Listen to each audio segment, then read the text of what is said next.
Can I have my slide, please? Okay. This is the third installment in the series I started 2 Sundays ago, called The Principle of the Path. Now, for those of you that might have been absent in one or both Sundays that passed, I really recommend that you get a CD of the message for you to really understand what this is all about. This is probably one of the most eye-opening, practical messages that I have given so far. Okay, at least this year. And I was so blessed by this message as I studied it, and that's why I wanted you to know about this, and I'm taking 3 Sundays to be able to share this with you. Okay? So if you are not here, get a copy of these messages. Even if you are here, I recommend that you still get a copy and listen to them, because you're going to pick things up. I'm also happy to say that we're going to be able to start uploading our video of the services to YouTube again.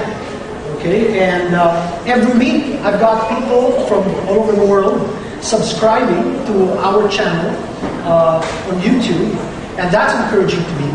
Of course, I also get a lot of comments, and interestingly enough, the one that gets the most comments, and both constructive and not so nice comments, is the message on tongues.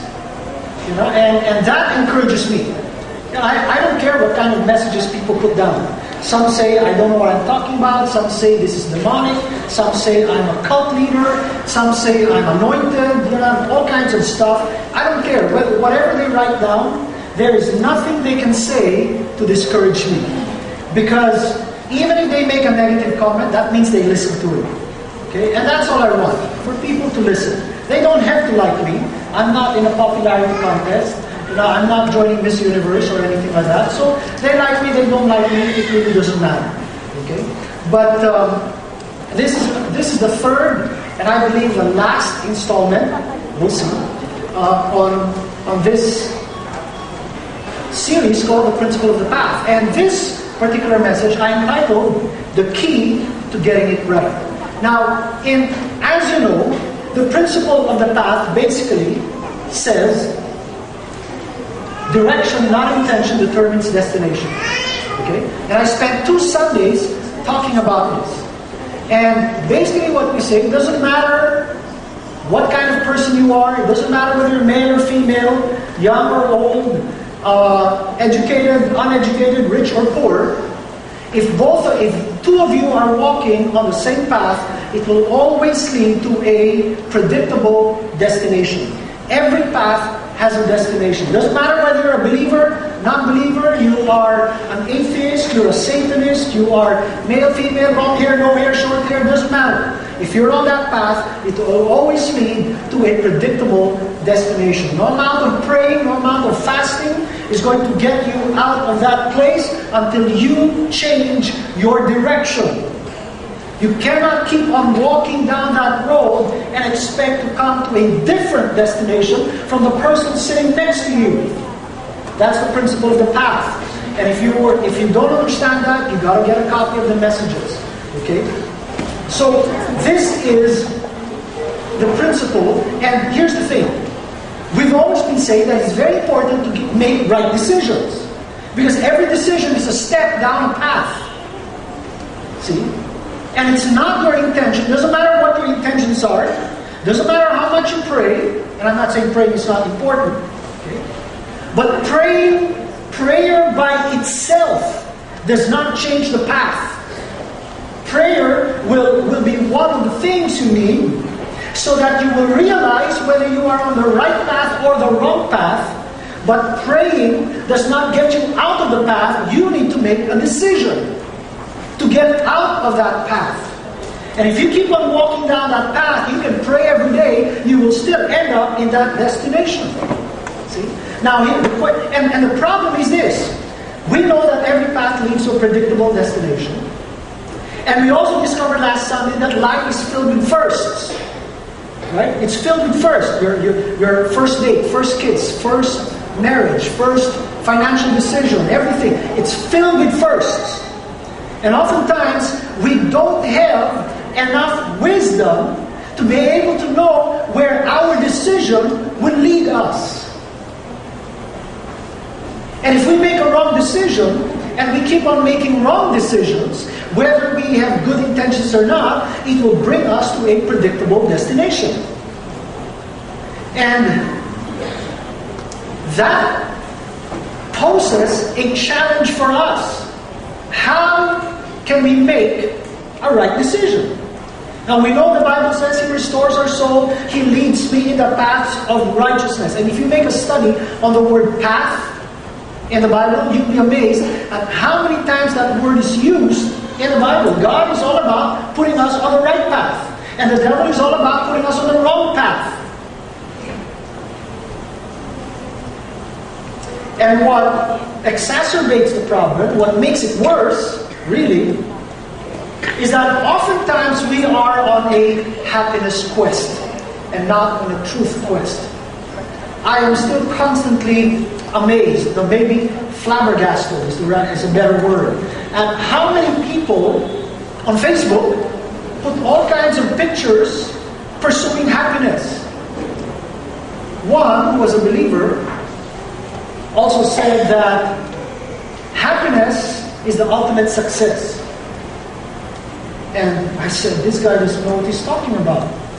And the moment you pursue happiness, it will always, always elude you. Happiness was never meant to be pursued.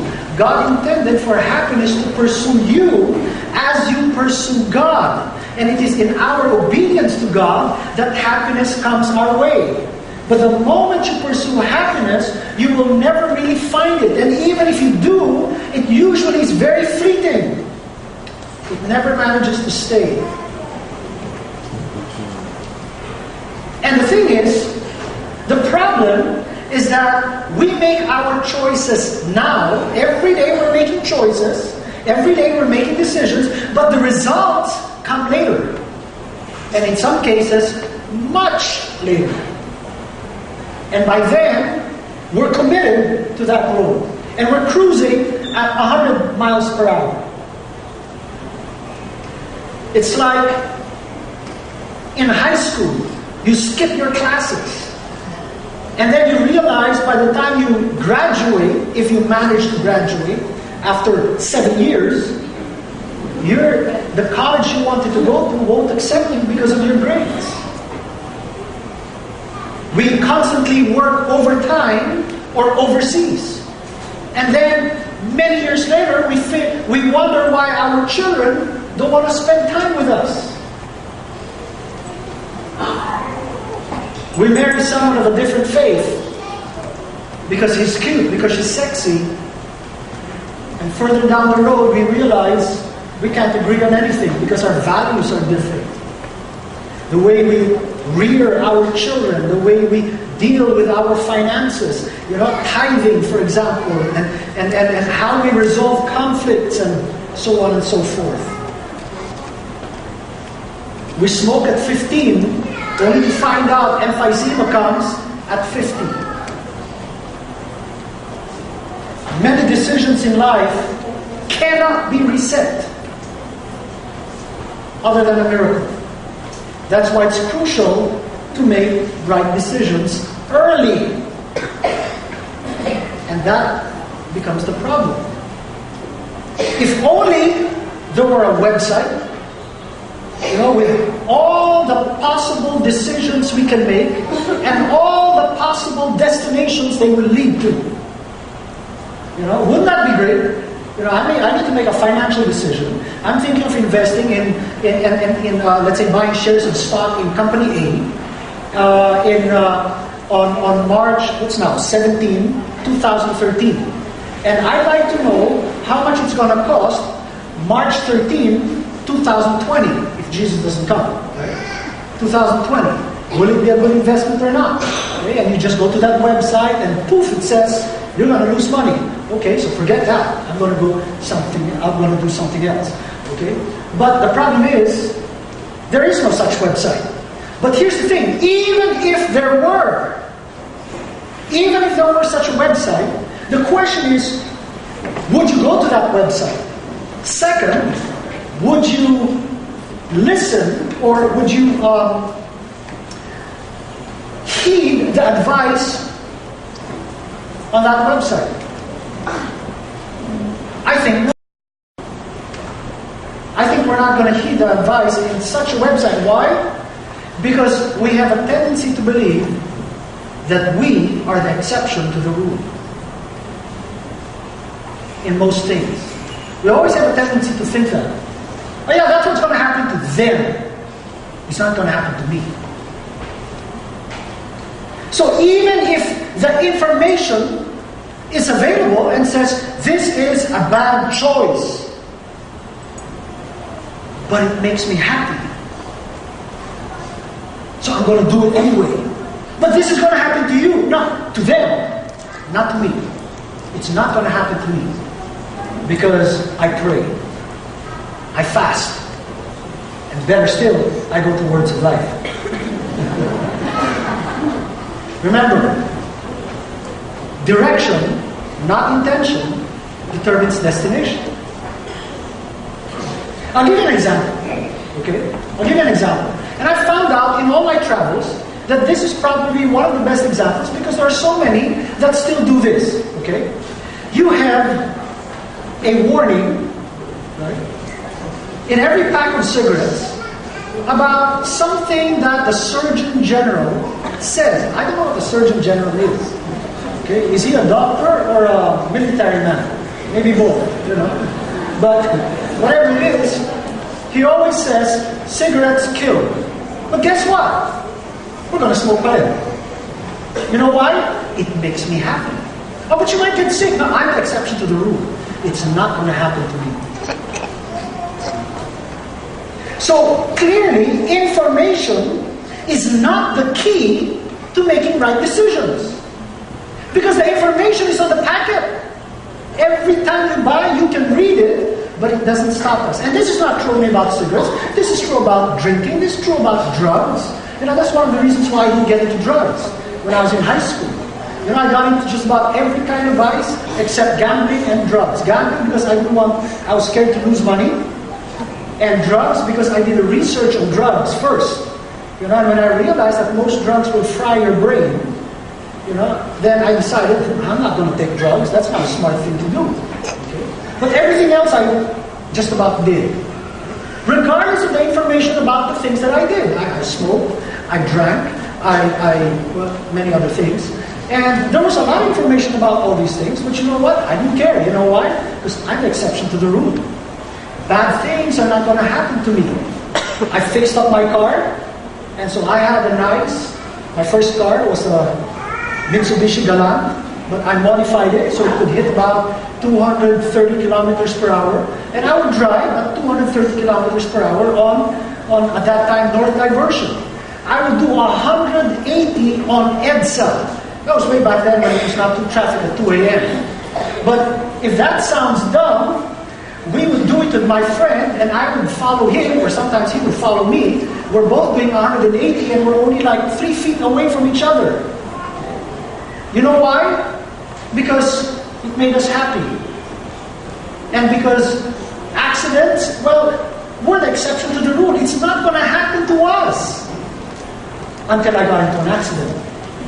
I realized I wasn't Superman. See?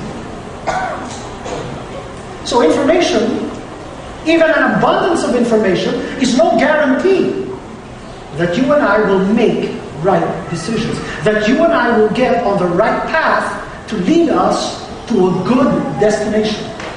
So what is the key? What is the key for us to be able to make wise decisions? Well, there really is only one key.